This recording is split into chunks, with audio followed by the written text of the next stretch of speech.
Okey. Ini cara dia. Sekejap mula-mula. Okey, sekejap. Kau rekod suara lah. Rekod suara cikgu kau ke apa daripada sini. Bila dah rekod, hantar ke diri sendiri lah. Contoh macam ni lah.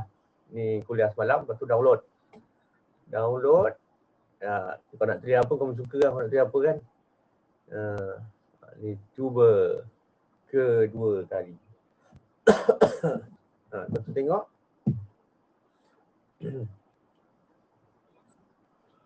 Dia ada kat file download.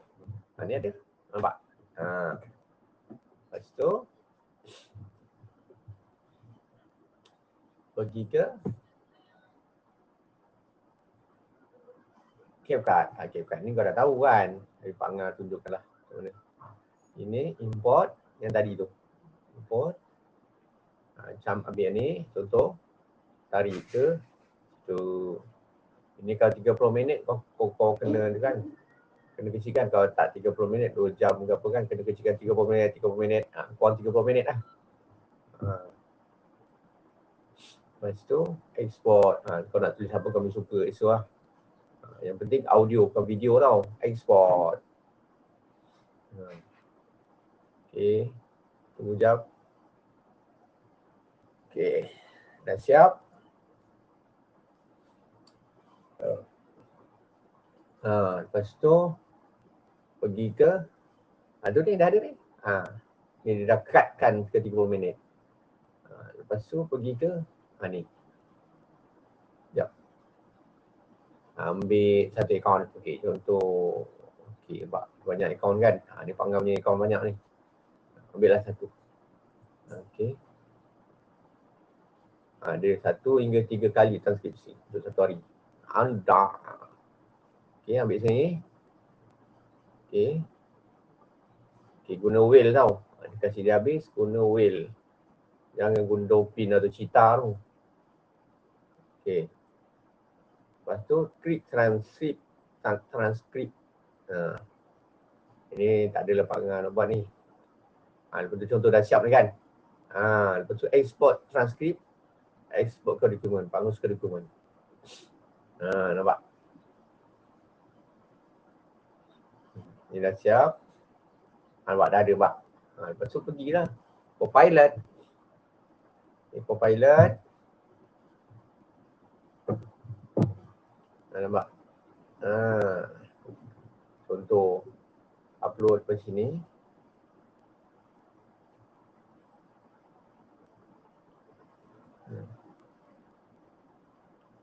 Tulis lah. Ringkas je. Ini adalah transkripsi. Salah je. Berdasarkan transkripsi di atas,